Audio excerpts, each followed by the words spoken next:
Welcome to செந்திவாஸ் channel. இன்றைக்கி என்ன video பார்க்க போகிறோம் அப்படின்னா, இன்றைக்கி வந்து சாட்டர்டே மதியம் லஞ்சுக்கு வந்து பசலைக்கீரை பருப்பு போட்டு கூட்டு பண்ணியிருந்தேன். அதை தான் உங்கள் கூட ஷேர் பண்ணியிருக்கேன். இந்த பசலைக்கீரையில் நிறைய ஹெல்த் பெனிஃபிட்ஸ் இருக்குது. என்னென்ன இருக்குது அப்படிங்கிறத பார்க்கலாம். நான் என்ன மெத்தடில் பண்ணுவேனோ அதை தான் உங்கள் கூட ஷேர் பண்ணியிருக்கேன். பிடிச்சிருந்தா நீங்களும் கண்டிப்பாக ட்ரை பண்ணி பாருங்கள். இந்த பசலைக்கீரை வந்து மலபார் கீரை இல்லைனா சிலோன் கீரை அப்படின்னு அழைக்கப்படுது. இது வந்து ரத்தத்தை சுத்திகரிக்கக்கூடிய கீரை.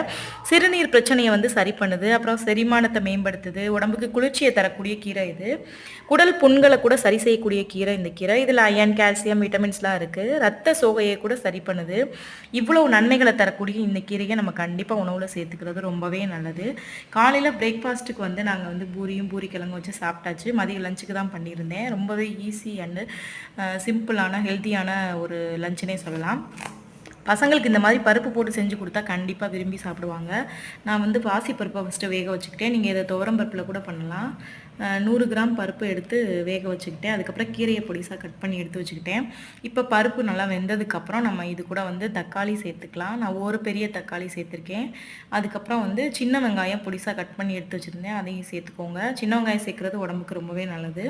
அதுக்கப்புறம் பசலைக்கீரை பொடிசாக கட் பண்ணி க்ளீன் பண்ணி வச்சுருந்தேன். அதையும் அது கூட சேர்த்தாச்சு. அதுக்கப்புறம் தேவையான அளவு கல் உப்பு சேர்த்துக்கிறேன். அதுக்கப்புறம் மஞ்சள் தூள் சேர்த்துக்கிறேன். அது கூடவே நான் கொஞ்சம் பெருங்காயத்தூள் சேர்த்துக்கிறேன். பருப்பு சேர்க்குறதுனால பெருங்காயத்தூள் சேர்க்குறது ரொம்பவே நல்லது. அதுக்கப்புறம் இதுக்கு வந்து நான் தேவையான அளவுக்கு தண்ணி சேர்த்துக்க போகிறேன். உங்களுக்கு எந்த அளவுக்கு தண்ணி தேவையோ அந்த அளவுக்கு நீங்கள் சேர்த்துக்கலாம். நான் வந்து இதை சாதத்தில் பிசைஞ்சு சாப்பிட்ற மாதிரி தான் பண்ணியிருந்தேன். அதனால் தேவையான அளவுக்கு நான் தண்ணி சேர்த்துக்கிட்டேன்.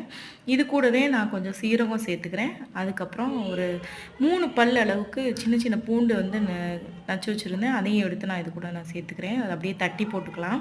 போட்டு இப்போ எல்லாத்தையும் நல்லா கலந்து விட்டு நல்லா வேக வச்சு எடுத்துக்கலாம். நல்லா வெந்ததுக்கப்புறம் நம்ம வந்து இதை தாளித்து எடுத்துக்கலாம்.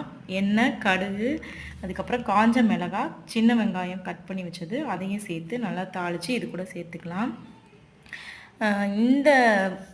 இந்த மாதிரி கீரை வகைகளை நம்ம உடம்புல அடிக்கடி சேர்த்துக்கிறது ரொம்பவே நல்லது நம்ம உடம்புக்கு. இந்த மாதிரி பருப்பு போட்டு வைக்கிறது ரொம்பவே டேஸ்ட்டாக இருக்கும். பிடிச்சிருந்துச்சி அப்படின்னா கண்டிப்பாக நீங்களும் ட்ரை பண்ணி பாருங்கள். இன்றைக்கி லஞ்சுக்கு வந்து சிம்பிளாக இந்த பசலைக்கீரை பருப்பு போட்டு கூட்டு வச்சுட்டு அதுக்கப்புறம் அப்பளம் பொரித்து சாப்பிட்டாச்சு. ரொம்பவே டேஸ்டி அண்ட் சிம்பிளான வந்து லஞ்ச் சாப்பிட்டாச்சு. உங்கள் வீட்டில் என்ன லஞ்ச் அப்படிங்கிறத கமெண்ட்ஸில் ஷேர் பண்ணுங்கள். இந்த வீடியோ பிடிச்சிருந்துச்சி அப்படின்னா லைக், ஷேர், கமெண்ட் பண்ணுங்கள். ப்ளீஸ் சப்ஸ்கிரைப் பண்ணி என்னோட சேனலை சப்போர்ட் பண்ணுங்கள். Thank you friends. தேங்க்ஸ் ஃபார் வாட்சிங். பாய்.